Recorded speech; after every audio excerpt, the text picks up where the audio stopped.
Okay, so we're looking at the activator, which is like a thesaurus, synonym dictionary, and we're just practicing looking up temper. Right? You want to say, I'm in a temper, but you don't want to use that word because you've used it again. So you've used it once already.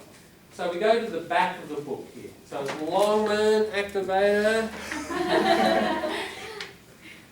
And we look up T-E-M-P-E-R, and it's on page 15, 14. You always go to the back first. If you try to look up temper in the body of the book, did anybody try? Yeah. Please be my guest, try. You'll find nothing there. Try looking up T-E-M-P-R, there's just not a section. Because that word, and words associated with it, have been put under angry.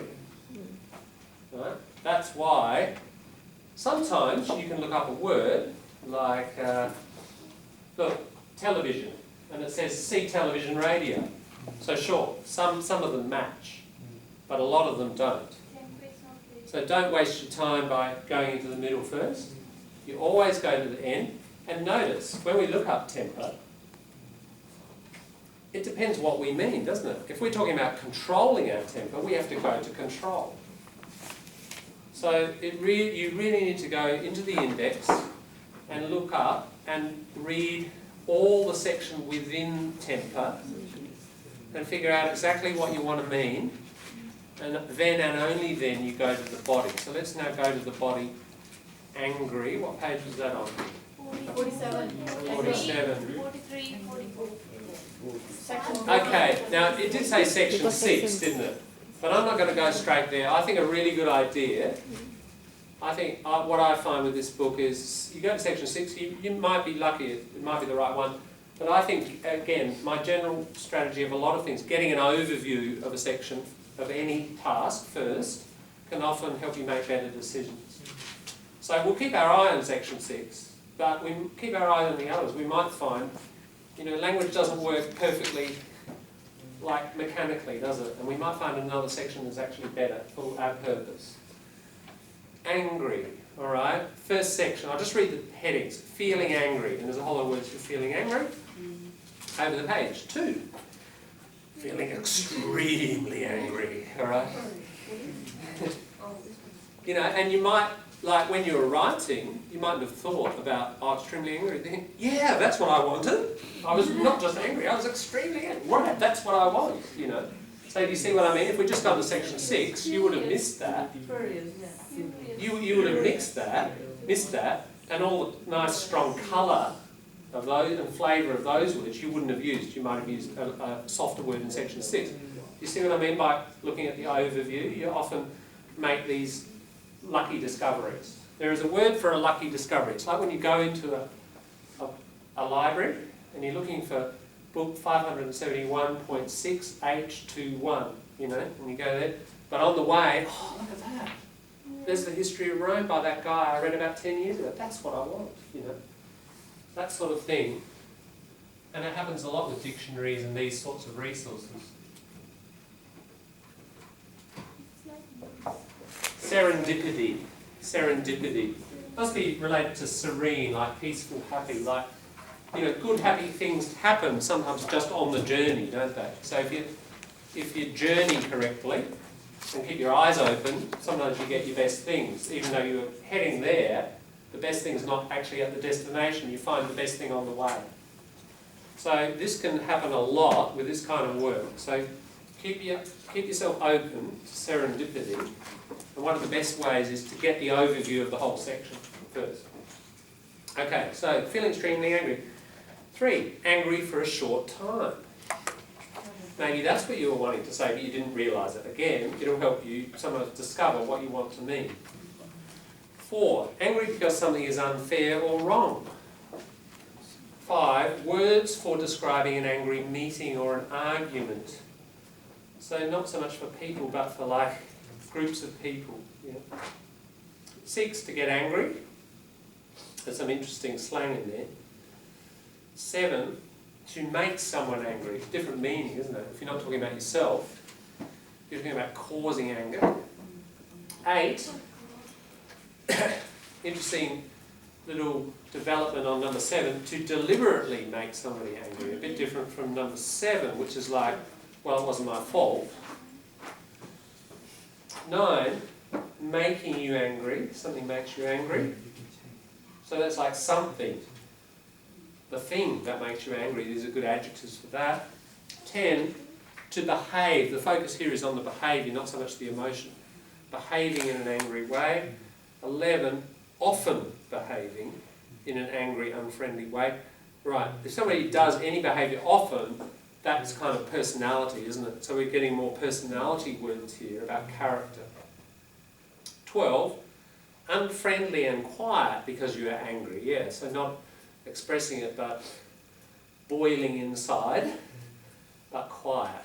Yeah, quite a particular bunch of words. 13, easily annoyed. You know, that might be a group of words, especially, remember Culture Shock, they talked about easily irritated. 14, angry, the actual feelings. Now there, that's interesting, angry feelings. We're going to get a bunch of nouns here. Anger, annoyance, temper, rage, frustration. See how they're noun forms? Because they're things, aren't they, that are happening. They're phenomena. Whereas some of the others are more in verb form or adjective. Over the page, last one, to try to make someone less angry. Yeah. Now, you know, not all sections are this developed. This is a particularly, developed one. So, I don't know. What would people like to say? It's really good. It's very nice. Let's dive into one section. Pick any section. Especially for us, like we using another language, and we can't sometimes express our feeling exactly what we want. That's exactly what it's for, and that's why it's called the activator. Because a lot of the time, if you're a good reader, you've often seen these words, and you know they mean angry. But like, what are the differences between those 5 words? Yeah? And what are the examples in sentences and so on? So let's get down to that level to show you this next level of how it works. Let's have some fun. Feeling extremely angry. Let's do that one, number 2. We could do number 6 because it did direct us to number 6. We might have a look at that later, but I like this one. This is fun. All right, we've got furious, livid, seething, incensed, beyond the warpath. Page 44. So section 2. John, are they all academic words or this? Well, that's a good point. That's a good point. We do get a little bit of an indication about formal and informal. They will tell us. That's one of the indications. Now that list, I have seen nothing in the beginning when you read how to use this book. It doesn't say this, but every section I've ever looked at, I find, and I think they've done this, if you look at the first word, furious, that's a lot more common than, look right down the bottom, be on the warpath. I don't know, you've probably never heard it. I think they are arranged in frequency, in statistics. Longman these people are linguists. They've got some of the best ESL material around in the world. That exam dictionary I gave you comes from Longman, and you can see the layout and the typing is the same and very similar function. That thing I gave is like a micro version of this for the common functions of essay writing. They mention the origin of the word? They don't, no, that's an interesting point. They don't go into etymology. So dictionaries or these sorts of resources have strengths and weaknesses, and their main purpose is to give you synonyms. That's a really important thing to know though, Kelton, isn't it? And we've talked about origin, and you need another, like our etymon line would be another resource, often that might help you get that extra insight into the word before you use it. Sure. And look, there are etymological dictionaries, just hard copy dictionaries, which will focus just on history. But this one doesn't. Okay, what you find though, I would say, if I look at those words, furious, livid, seething, incensed, be on the warpath, that's order of frequency of use. And I think if you look at any of these sections, you will find the top 2 or 3 words will be more familiar than when you go lower. Now, what does that suggest for you? Certainly you can use your top 2 or 3. They're really good. Okay. See it there. But if you want precision and colour and interest, it's kind of more Challenging, sure, but interesting to look down the list a little bit and try to get control of the lower end of the list. I think you need control of everything. I'm not saying just go there, but if you want to really push the, think of the vocabulary frequency chart, you know. Further down here we go, the more we're pushing this way, aren't we, with our frequency. Getting more infrequent. Let's have a look within this section. Furious, tells you pronunciation, adjective. Then lots of examples. Don't tell Jan I read her letter, she'll be furious. I've never been so furious in all my life. A furious clerk chased the children out of the store. Now it tells us prepositional use. Furious with, is it something or someone? Gina was furious with him for leaving the baby alone in the house. So notice how that's used, furious with. Now in the example, are you furious with something or furious with someone? Someone, it's a name, isn't it? Yes. So see how we're getting grammatical information from the example sentence? So it tells us, it gives us furious with, but we need to do this extra work. Think about it intelligently and look at your sentence and ask yourself these questions, you know. Is the object someone or something? These kinds of things. At or about. Walter came home furious at something his boss had said. Right, do we use this for something or someone? Something. Something, that's right. So see the difference in prepositional use? You're furious at something, you're furious with someone. So we get this guidance. Now notice that one didn't tell us what it means because it's just so often used. You probably don't need guidance with that one. But look at the next one. Livid. Adjective, not before the noun. You can't have a livid something. You have to say, she was livid, he was livid. You can't say, I saw my livid boss today. You can say, I saw my boss was livid. So you're getting that grammatical information. So angry that it is difficult for you to think clearly or speak properly. Was she angry when you arrived so late? She was livid. See how it comes after the noun? I know I shouldn't have spoken to Suzanne like that, but I was absolutely livid. There, now, you know, look at a collocation, absolutely livid. You can pick up collocations from your example sentences as well. Seething. Adjective, not before the noun, so it's like the other one. Especially written. So see the little clues about is it spoken, is it written? Extremely angry, but unable or unwilling to show it. Bobby drove home, seething, after his terrible humiliation at the party. Seething with anger, seething with rage, seething with indignation. These are all collocations. And you've got a prepositional with. Seething with anger, Polly pushed back her chair and stood up from the table. Okay. Incensed. Adjective, especially written. So you can say these, but they're more common in writing. So it gives you this guidance. Extremely angry about something someone has done. And ready to react very strongly or violently. Colonel Munro became incensed when two of the junior officers did not treat him with respect. Incensed by or at. Perry was incensed by the committee's recommendations. Be on the warpath. Verb phrase. Informal. Alright, so quite different from the two above, which are written. You're not going to write this so often. To be very angry about something and to be planning to criticise and argue with the person you think has caused it. So quite a particular kind of anger, isn't it? You're planning your attack. That's why you're on the warpath.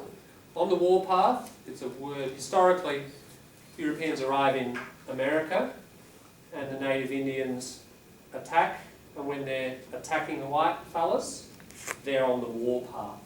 That was the culture, you know, they'd dress up and get their weapons and they follow a path towards the white men. That's the war path, getting ready to attack.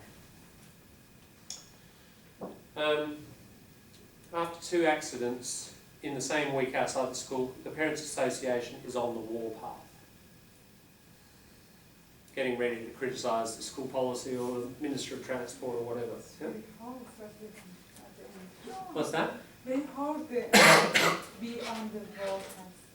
Yeah, as you go down the list, they tend to get a bit more complex, but not always. I think you'll find that, you know, if you can try out and experiment, you often get a really nice, I mean, that's a very colourful phrase, isn't it?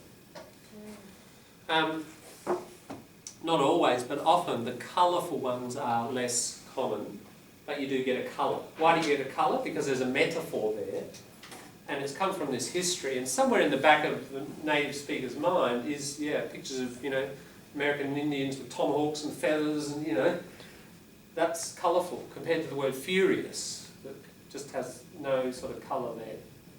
Yeah, so you get colour and interest by coming down the list. John, Hey? Dog's breakfast. Yeah. Well, hopefully it doesn't end in dog's breakfast. John, under seething, it Yeah. says seething with anger. Yep. Does it make sense like 2 times angry? Or? Uh, Seething means extreme angry, and I it know is what you mean. Like, is it redundant? 'Cause Yeah. No, it's a collocation, so it's okay. Seething with anger, seething with rage, seething with indignation, no, Oh, yeah. not redundant. Yeah. If we look at, let's go to section 6, to get angry. Just a few there. I just want to point out some interesting things there, because we were directed to 6 originally. Get angry, get mad, American. So it will tell you a British-American difference. Can be useful. Lose your temper, I think that's pretty clear. Top, next group. Blow your top, hit the roof, go crazy, go nuts, have a fit. British. Now those ones, notice how they say informal? They are very spoken ones. Yeah, that's right, they're like slang. So the book covers slang as well as very formal. Next bunch, go ballistic. Ballistic is like a bullet, a missile. Ballistic. So you just like a rock, a bullet. Go bananas. Go berserk. Go ape. You go bananas and you go ape. That's pretty strange. Yeah. Again, informal verb phrases. And get stroppy. Very British, that one. People here might say it as well. It's got a real British feel, and it's informal. Make it grumpy. Then you become Grumpy. grumpy. Go. Grumpy. Grumpy is more, I wonder if it's under personality. Is it there? Yeah. Have a look at number 11. Now straight away when you say grumpy, yeah, that's why I'm looking at number 11, because grumpy is more not like one moment, it's more like you keep doing it. You're never happy. You're always a bit angry. See, it's number 2. Grumpy or grouchy. Grumpy grandma. Yeah, exactly. Yeah. And a collocation, a grumpy old man. Not grumpy old woman, grumpy old man. No, that our book, can you remember? Yeah, it was in Roald Dahl, wasn't it? Yeah. So, can you see there, that one is more a personality one because it's about frequently having a problem of being angry. Okay, so that's the way it works. So this is gift from Tiff to us. That'd be nice, wouldn't it? Present from Jay Weatherall. If you Yeah, just to you. 5+, if you got 5+, then My suggestion would be to, I don't know, if you can see the value of that, have one of your own, you know. There are 4 copies in the library. I don't know how much they're borrowed. Think of your essay, and look, you've got your essay here even, or your cultural piece that you just wrote. We've got a quarter of an hour. let's get your cultural piece, or if you haven't got that, your essay. Just want you to select one word in there. Don't read the whole thing. Just, in your first paragraph, I bet there's one word that you think, it's a common, boring kind of word. I reckon I'd like to improve this. And try using this resource to locate something. And once you do, have a read of the 4 or 5 alternatives. And obviously, it's pretty context dependent. You're going to have to try to think about exactly what you meant in that sentence and get that word.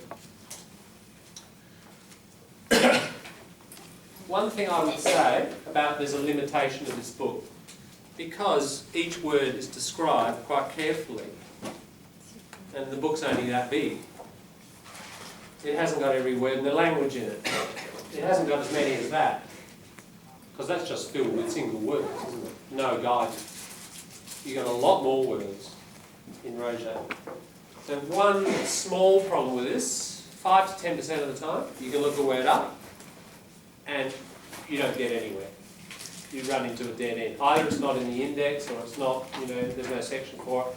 There are certain words that are missing because they've had to sacrifice numbers of words for space to explain and give example sentences, right? So there's always this balance. And the book's big enough. If you made it any bigger, people think, oh, too heavy, I won't buy it. It's already at its maximum, isn't it? Pretty much. I think you can buy this on phone, mobile app. You can get it electronic, which is kind of nice because you can search more quickly. If you put in Longman Activator into your app store, I think it's about $20-something. 23? Don't know. So you could do that. How many words does it have? I think they do say somewhere. 100,000 words, phrases and examples. 100,000 words, okay? Only 100? 100,000. 100,000. So, given that professional middle class has 50 to 60, it's going to take you a fair way. And you say application has even more. I don't know. The app, I think, is just a copy of this. I don't think it's any bigger. Is there any application for Rogers? That's a good question. I've never looked. That's a good question. Tell me what your research finds tonight, Alex. Because that would be really useful, actually, to have a Roger. Maybe you know about good application for dictionary, vocabulary. Sure, there are. I mean, I've got the Cambridge Learners Dictionary. I think I had to pay for that. Cambridge Learner. Yeah. The Cambridge Learners does exist as an app, which is probably worth having because of the clarity of definitions and so on. Does it speak enough words? The Cambridge, certainly for the stage people are at here, Cambridge Learners would take people to a good solid 4+. Yeah. When you get to that point and you keep, it's just experience-based, like if you get to the point where you're looking in the Cambridge Advanced and you're finding, 20%, 30% of the words you're looking at are not there, okay, time to move on, isn't it? But until then, if you've got a miss rate of only like 5 or 10%, but you're getting that clarity in the examples, just keep using it until you move beyond that point. But it is so disappointing when you, for example, bought an application and you find that it doesn't do what you want to do, sure. It's better to buy electronic copy of dictionary which has enough. Look, the Cambridge will do people diploma, and if there was an advanced diploma, absolutely, for quite some time. With that, normally they have at the bottom they have some people's comment. That's what I just check their comments and how many stars that they give. Right. Majority give good comments, and if they said it's good, then And in my view, I just like to use the hard copy because when I find the word in hard copy, so it's easy me to remember the spellings because But in the phone, I just put the word and it just give up. Right. I generally prefer working in hard copy, Yeah. So but that's, you know, I was born last century, so. I would like hard copy. Us. Yeah. Stone Age. This is good, John. John, I was looking for the synonym of the word result. Result, okay, Here yeah. is the exact word result. I imagine that's a big category, is it? Yeah. Let's have a look. Result.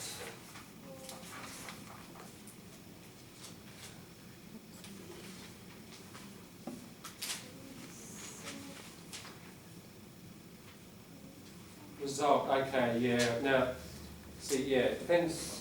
What's your sentence, Sari? Have you got a sentence there? From my essay, Yeah. like the presumption that private schools will deliver better results is a myth. Okay, yeah, so schools delivering better results. So we have to be clear on the context because we've got lots of possibilities here, haven't we? Answer, result, score as a result of, as a result consequently, be a result from, end result to, indirect result, net result or effect.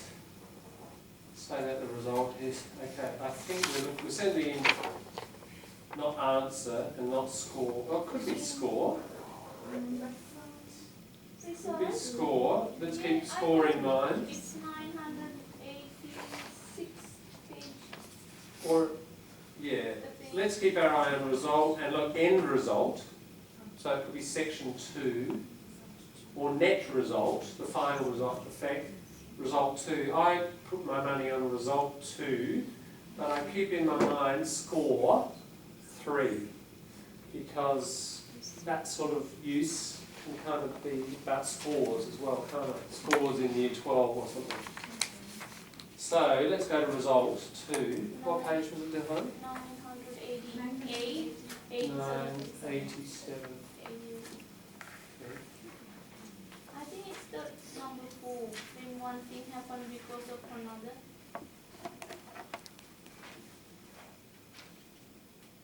Mm-hmm. Right, we were looking at 2 first. They did bring us to 2.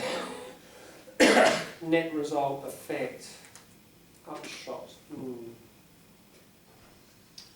A result that happens in addition to the intended result when section 4, one thing happens because of another. A series of events. It's not really, it's more like about consequence, isn't it? I think number 2 will suit with my Yeah, essay. right, yeah. So which within section 2, which word might you pick? Like outcome. Outcome's a good one, right, I agree. Outcome would be good. Outcome. Better outcomes. Consequences? Not really, I think in Sadia's case, the consequences not so much. Outcome is your best choice. Score is an interesting one though. Like, okay, we've got one here, but I reckon a good idea is to look at the whole menu and then pick. So let's go to score. And I think it was section 3, wasn't it? Let's see, page 1026.